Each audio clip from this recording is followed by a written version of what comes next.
de la matinale sur la première. Et l'invité de la matinale de ce lundi 20 août est Raphaël Mapou, le conseiller spécial auprès du président du Sénat coutumier. Première partie avec les questions de Thierry Belmont. Bonjour Raphaël Mapou. Bonjour. Une délégation du Sénat coutumier a été reçue mardi dernier par le gouvernement. Une lettre ouverte, un cahier de revendications. Vous dénoncez les ingérences irrégulières, condescendantes de l'exécutif dans les affaires coutumières. C'est la guerre ouverte avec le gouvernement ? On ne va pas dire la guerre ouverte, mais il faut de temps en temps, il est vrai, sur le dossier du Sénat, les sénateurs ressentent la nécessité de secouer le cocotier, selon le terme de chez nous, terme qui a été utilisé au congrès de renouvellement de 2015. Est-ce que les cocos sont tombés justement quand on secoue les cocotiers ? Alors non, parce qu'un certain nombre de cocos ne sont pas mûrs à point, j'ai envie de dire. Mais au départ, il y a des problèmes de compréhension. Il faut savoir qu'une institution, il y a trois niveaux. Il y a l'administration, il y a les compétences de l'institution et il y a les moyens. Donc à ces trois niveaux-là, les choses pêchent. C'est le moins qu'on puisse dire. Est-ce qu'il ne faut pas crever l'abcès à un moment donné, Raphaël Mapou ? Il y a visiblement un problème latent, un problème de personnes. Vous montrez du doigt également, il faut le dire, il faut être clair, Léon Ouamitan, secrétaire général adjoint du gouvernement, Didier Poidilowan, en charge des affaires coutumières à l'exécutif. Qu'est-ce que vous leur reprochez ? Alors au départ, il y a un problème de vision.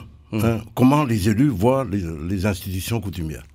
Manifestement, les institutions ont été mises là sans objectif politique précis. Ils ont été mis là pour représenter le monde des coutumiers. Parce que tout le monde sont représentés dans les institutions, le monde des associations. Il y a les politiques, bien sûr, qui ont le rôle principal. Mais il fallait représenter le monde coutumier. Alors aujourd'hui, on peut s'interroger sur la vision qu'ont les politiques du monde coutumier, des institutions coutumières qu'ils ont créées. Alors, ce sont des canaques, ça veut dire quoi ? Ça veut dire que vous ne reconnaissez plus leurs compétences, qu'ils n'ont pas la même vision que vous, sénateurs ? Alors, il y a un problème de compétences. Ils ont compétences, c'est le moins qu'on puisse dire. Sinon, ils ne seraient pas à ces postes-là. Mais le problème d'une vision, comment on situe une institution coutumière qui est toute nouvelle dans le cadre de la République. C'est la première fois qu'il y a des institutions coutumières où les gens sont nommés selon les us et coutumes. C'est la première fois au niveau de la République. Donc, le gros souci, je pense, personnellement, c'est ce que je pense, mais en général, c'est ce qu'on constate, c'est qu'il y a un problème de vision. Comment on situe le rôle du Sénat ? Quand le Sénat fait des propositions, quelle attitude on adopte ? Et ça, c'est vrai que c'est valable pour toute la classe politique en général. Oui, on va y revenir justement sur vos propositions, mais quand même, ça fait mauvais genre, cette affaire qui est étalée depuis plusieurs mois maintenant sur la place publique, les affaires du Sénat coutumier. Donc, on a pu lire dans un certain blog visiblement bien informé, Léon Ouamitan est accusé par les sénateurs de ne pas vouloir faire payer par le gouvernement les remboursements de certains frais contractés par l'institution. Les sénateurs exigent son retrait et l'ouverture d'une enquête administrative contre lui, je cite encore, et contre l'ancien secrétaire général du Sénat pour des faits de déstabilisation et de favoritisme. Je le disais, c'est un canaque qui est chargé de coordonner les affaires coutumières. Aujourd'hui, cette affaire, comment elle va évoluer ? Alors, ça a été évoqué dans une longue réunion présidée par le président du Sénat, le membre du gouvernement et le président de la commission des affaires coutumières du Congrès. Ça a été évoqué longuement au cours de 4 heures de débat vendredi dernier. Et donc, j'estime, je pense naturellement, mais je n'ai pas à la limite à donner mon opinion, mais ça va dans le bon sens. Il faut mettre les choses à plat. Alors, c'est un peu tard pour mettre les choses à plat, puisqu'on est à la veille. Mais il n'est jamais trop tard pour bien faire. À un moment donné, il faut le faire, oui. Il n'est jamais trop tard pour bien faire. Donc, ça a été mis à plat et on a un bon espoir que les choses évoluent. Alors, sur toutes ces questions-là, je dis bien, il y a dans une institution, qu'elle soit coutumière ou pas, il y a la question de l'administration. C'est l'une de vos revendications, Raphaël Mapou. Vous demandez justement une administration des affaires de l'identité kanak placée, cette fois-ci, sous l'autorité du Sénat coutumier. Exactement, parce que qu'est-ce qu'on constate depuis 20 ans, depuis 30 ans même, mais depuis 20 ans en particulier, on constate que les politiques veulent toujours avoir la main sur la question coutumière. Et quand ils ne veulent pas avoir la main, puisque c'est souvent difficile, eh bien ils laissent faire. Ils laissent faire. Et moi-même, j'ai été politique, donc je suis bien placé pour en parler. On laisse faire. On laisse faire. Et on a des institutions qui vivent par elles-mêmes. C'est pas ce que dit la loi. Le Sénat, comme les conseils coutumiers, ce sont des institutions de la Nouvelle-Calédonie, au même titre que le gouvernement, au même titre que le Congrès. Ce sont des institutions, ni plus ni moins, ce sont des institutions de la Nouvelle-Calédonie. Et à côté de ça, plus de personnel, plus de moyens financiers. Où est-ce qu'on va trouver l'argent, Raphaël Mapou? Alors aujourd'hui, oui, c'est difficile de trouver de l'argent. Mais la proposition du Sénat, c'est de faire un collectif budgétaire. Parce que qu'est-ce qui se passe? C'est que il faut que des moyens soient dédiés. Donc, on conçoit bien que dans une situation comme la situation actuelle, qu'il y a restriction au niveau des recettes, donc des moyens, on conçoit très bien. Mais il n'y a pas de visibilité. Et donc, il est important que les institutions coutumières aient un budget dédié pour leur fonctionnement. Sénat plus conseil coutumier y compris. Et qui va gérer ce budget? Parce que si vous voulez, quand on regarde,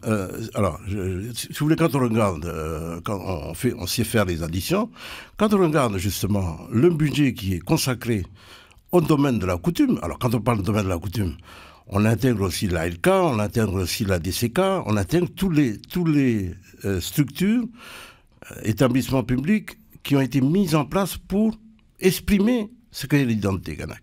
Eh bien, qu'est-ce qu'on constate? On fait les additions, ça représente moins de 5% des recettes fiscales de la Nouvelle-Calédonie. Donc c'est pour ça qu'on veut raisonner en termes de collectif budgétaire. Parce que là, on aura vraiment une transparence. Et là, les coutumiers, ou en tout cas ceux qui sont en charge de gérer les institutions coutumières ou les établissements publics de l'identité kanak, seront en mesure de dire, voilà ce qu'on consomme. Donc pour vous, il faudrait que le Sénat coutumier puisse gérer lui-même le budget qui lui est consacré. Alors c'est pas ce que dit la loi. Le Sénat ne veut pas gérer. C'est pas son rôle de gérer. C'est une institution. Le Congrès ne gère pas. C'est pas ce que vous demandez? Non, le Congrès, on veut être partie prenante. On veut que le président du Sénat puisse, au même titre que le membre du gouvernement chargé des affaires coutumières, puisse intervenir directement dans la gestion, puisse superviser la gestion.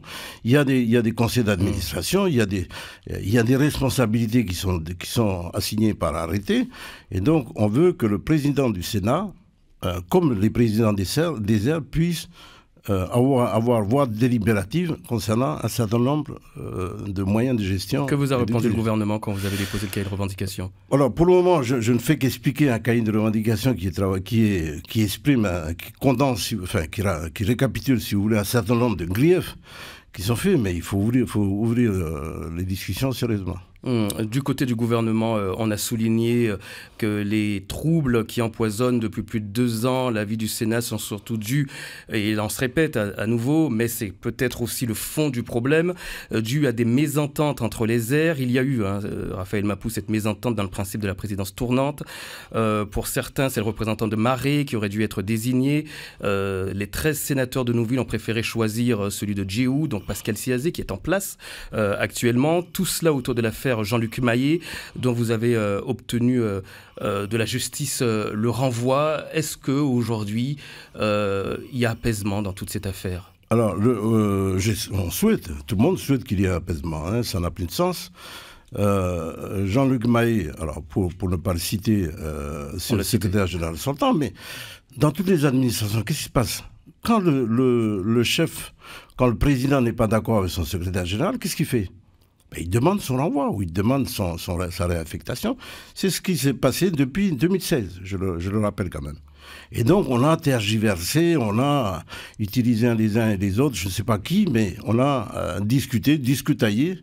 Et aujourd'hui, on en est là. Donc, il y a quand même eu des mots forts hein, entre vous, entre les présidents, entre les aires coutumières. Par exemple, le président du conseil de l'aire Djoubéa Kapoumé qui a déclaré ils ont appliqué, en parlant de vous, les 13 sénateurs de Nouville, ils ont appliqué le droit commun et pas le droit coutumier dans cette affaire. Il y a un gros problème de légitimité. Il y en a un autre encore qui dit que les 13 sénateurs ont marché sur le consensus, ils sont sortis de la case. Tout à l'heure, vous parlez de cocotier. Les mots sont quand même extrêmement forts. Oui, Raphaël Mapou. Oui, je consens. Effectivement, les mots sont forts. Et puis on parle de vous également. On dit que Raphaël Mapou est là pour tirer les ficelles finalement dans toute cette affaire. Alors oui, tirer les ficelles. Vous savez, j'ai plus d'ambition politique, donc on va fermer la parenthèse tout de suite. Mais sur la question de la présidence du Sénat, si vous voulez, il y a 3 règles. il y a la pratique institutionnelle qui est développée depuis 20 ans. Je peux en parler. Je suis là depuis 2014 et 2004. Je peux en parler. Il y a beaucoup de choses qui sont dites qui sont des erreurs. Le président du Sénat a toujours été nommé à l'intérieur de l'institution parce qu'il ne peut pas en être autrement. C'est une institution. Un tribunal administratif a statué là-dessus en 2005 suite à un précédent contentieux. L'affaire est entendue. Donc il y a la règle. C'est quoi la règle? C'est la loi organique. C'est quoi la règle encore? Deuxième règle, c'est le règlement intérieur. Là aussi, le règlement intérieur fixe les règles du consensus. Donc le droit commun l'emporte sur le droit coutumier. Mais ce n'est pas une question de l'emporter. Il faut savoir où s'arrête la coutume et où commencent les institutions. Donc, je veux dire, ce qui pose problème, c'est qu'on fait l'amalgame. La hache ostentatoire qui a été mise en place à une époque donnée sert à transmettre le pouvoir institutionnel d'un président à l'autre. Point à la ligne. On continue à en parler dans un instant, Raphaël Mapou. Vous restez avec nous à 7h06, on se retrouve. Voilà, on vous rappelle que si vous souhaitez participer, il faut envoyer un SMS. Vous envoyez total au 36 13, 231 francs TTC le SMS. Le tirage au sort a lieu à 7h45. Allez faire un tour aussi sur le site lapremière.nc pour récupérer le mot de passe de ce vendredi qui vous permettra d'avoir une 5e annonce et de gagner la cagnotte de ce lundi 20 août. Une cagnotte à 47 000 aujourd'hui. 47 000. À tout à l'heure, 7h50. Bonne chance, il est 7h08. On est un tout petit peu en retard, on s'en excuse. Deuxième partie avec notre invité. L'invité de la matinale sur la première. Et notre invité ce matin est Raphaël Mapou, le conseiller spécial auprès du président du Sénat coutumier. Nous attendons vos questions, mesdames et messieurs. Le standard est ouvert, le 258 Thierry Belmont. Raphaël Mapou, certains vous ont accusé par le passé de dénaturer le Sénat coutumier en le faisant fonctionner comme un parti politique. Vous répondez quoi? Alors j'ai bien entendu. Ce que je réponds simplement, c'est que c'est une institution, comme le Congrès. Est-ce que le Congrès fonctionne comme un parti politique? Non, il y a des commissions, il y a des assemblées plénières, ils travaillent sur des textes. Le Sénat, c'est une particulier, c'est qu'il a un lien direct avec les conseils coutumiers, avec les chefferies. Ça fonctionne dans ce cadre-là. Alors, la loi, certes, elle est limitée en ce qui concerne les compétences, mais l'identité kanak est transversale. Et donc, le Sénat a vocation à réagir sur tout ce qui touche l'identité kanak. Et donc, les sénateurs reçoivent leur légitimité au moment où ils ont désigné. Ils ont désigné par qui? Par leur conseil coutumier, suivant des règlements intérieurs qui sont assez précis là-dessus. Il n'y en a qu'un conseil coutumier qui n'a pas de règlement intérieur, mais le règlement intérieur est clair. Et à chaque fois que les assemblées générales extraordinaires sont convoquées pour renouveler les membres du Sénat, ce sont les conseils coutumiers qui désignent. C'est pas eux qui désignent. En fait, ils valident les choix qui sont faits conformément à leur règlement intérieur. Et ce qui se passe, c'est que les chefferies, les districts nomment les sénateurs. Toute la légitimité est là. La seule différence, c'est que les sénateurs ne sont pas élus par un corps électoral. Ça aurait pu l'être, ce ne l'est pas. Mais c'est la seule différence avec les élus. Les élus sont nommés au moment des élections. C'est un peu la même chose. Donc en fait, vous fonctionnez déjà comme... Vous êtes finalement très, très politique, c'est ce que vous dites. Alors, si la politique, c'est ça, la politique, c'est faire fonctionner une institution. Le Sénat est une institution. J'ai essayé d'apporter ma contribution en tant qu'ancien politique. J'ai apporté ma contribution pour faire fonctionner l'institution. Sinon, le Sénat serait quoi? Serait une chambre qui ne représente rien du tout, qui n'exprime pas de parole particulière. C'est bien ça le but du Sénat. Le Sénat, c'est de définir, de donner la sensibilité du monde coutumier. Sinon, ça sert à quoi? Sinon, elle servirait à quoi? Il servirait à être un CES bis. Ce n'est pas le cas. Est-ce qu'il ne faut pas réorganiser aujourd'hui le Sénat coutumier? Alors réorganiser, mais c'est clarifier la vision. Qu'est-ce que les élus attendent du Sénat? C'est déjà ça. Et après, donc, voilà, il y a beaucoup de choses à discuter. Allez, on part au standard avec Norbert. Merci de votre patience, Norbert. On vous écoute. Bonjour, monsieur Mapou, bonjour, l'animateur. C'est juste une question à 2 points. Je me pose la question, qui doit gérer administrativement le Sénat coutumier? Et deuxième point, c'est je veux bien savoir, est-ce qu'il y a un accord unanime des 8 coutumières pour nommer M.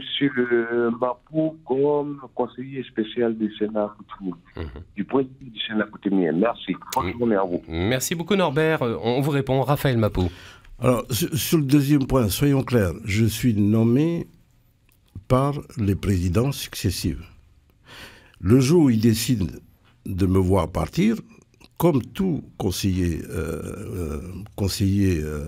de groupe, ou comme tout chef de cabinet, ou directeur de cabinet, ou secrétaire général, on part. C'est la règle, ça. C'est la règle administrative. Loin de moi, l'idée d'aller chercher ma chefferie ou mon clan pour me défendre. Ça n'a pas de sens. Ça n'a pas de sens. Donc, sur cette question-là, je dois partir prochainement à retraite. Donc, voilà, c'est peut-être un scoop que je donne là. Alors, la première question, c'est qui doit gérer administrativement le Sénat coutumier? Alors, le Sénat, c'est comme le Congrès. Le Congrès a un secrétariat général.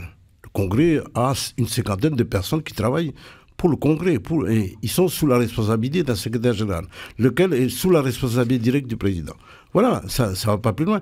Et donc, le Sénat a vocation à se gérer tout seul. C'est une institution. On retourne au standard avec Alfredo. Bonjour Alfredo. Alfredo. Bonjour tout le monde, bonjour, comment ça Monsieur Mapou, Raphaël Mapou, oui. On vous écoute Alfredo. Mapou, okay. Ouais, voilà, moi j'avais 4 points à soulever. Hein. Bon, en ce moment, il y a le problème des jeunes, là, hein. Vous voyez, qui s'est passé à Kouawa, oui, c'est grave. Hein.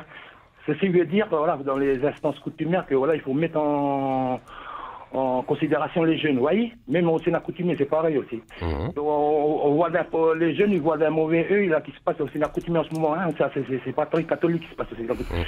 Les jeunes, deuxièmement, pour le Sénat coutumier, là, voilà, vous avez pour la personne normalement, c'est pour être conforme à la règle du Sénat coutumier dans un premier temps, quoi. Hein. Comme on fait d'habitude, quoi. Voilà, il fallait mettre le monsieur de Marin qui devait passer là. Voilà, ça c'est le deuxième point. Et le troisième point, vous avez débarqué le jeune là. Mais faut pas oublier que c'est un jeune mélanésien. Hein. Bon, c'est un jeune mélanésien, il a été faire des formations. Hein. On n'arrête pas de dire qu'il faut aller faire des formations. Vous les coutumiers, vous n'arrêtez pas de dire qu'il fallait faire des formations et voilà. Et puis vous l'avez débarqué, alors que c'est un employé du gouvernement. C'est pas votre employé à vous, c'est pas vous qui lui payez. Vous voyez, vous comprenez le truc, le distinguo là. Merci Alfredo. On va essayer de répondre à vos trois points, à vos trois questions. Tout d'abord sur le conflit donc entre la SLN de Kouawa et éventuellement l'intervention du Sénat coutumier. Qu'est-ce que peut faire le Sénat coutumier? Alors, Kouawa, c'est une vieille mine minière, plus de 50 ans, plus d'1 million de tonnes de métal, écoutez-moi bien, 1 million de tonnes de métal extrait à Kouawa.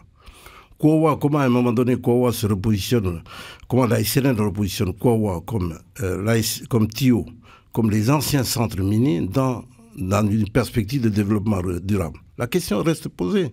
La question reste posée. Et pour ce qui est, je ne vais pas m'étaler là-dessus, mais pour ce qui on va s'étaler quand même un petit peu, Raphaël Mapou. La SLN qui a décidé de se retirer de Kouawa, les jeunes aujourd'hui qui sont en conflit avec les coutumiers de Kouawa, est-ce que vous pouvez intervenir, est-ce que le Sénat coutumier peut intervenir dans ce dossier pour apaiser la situation et faire peut-être revenir le bon sens? Alors, sous tout conflit, où le Sénat est saisi, le président et son bureau décident d'intervenir. Sur ce dossier-là, pour l'heure, le Sénat n'a pas été saisi. L'État a fait une médiation. Et le Sénat ne peut pas s'auto-saisir? Alors là-dessus, non. Non, parce que dans une médiation, on ne s'impose pas dans une médiation. C'est pas possible. Pour être médiateur, il faut que les parties s'accordent sur le ou les médiateurs. Le conflit couvait quand même depuis quelque temps. Hein. Pourquoi le Sénat n'est pas intervenu avant cela? Alors, c'est bien ce que je suis en train de vous dire. Quand pour des vieilles mines comme ça, où il y a un héritage à gérer, eh bien, il faut s'inscrire dans la perspective du développement durable. Et ce qu'on peut relever à propos du conflit actuel, c'est que c'est la chef de mine qui gère les relations communautaires. Mais aujourd'hui, une société comme la SLN doit avoir un département relations communautaires. Parce que toutes ces mines sont situées en dessous sur des montagnes qui sont au-dessus des chefferies. Et la SLN s'est contentée jusqu'ici de raisonner en termes de participation à l'activité économique. Mais l'activité économique reste l'activité économique. La relation avec les populations, les chefferies, etc., c'est une autre dimension. Certains chefs coutumiers ont donné leur accord pour l'ouverture de ces 2 mines à Kouawa.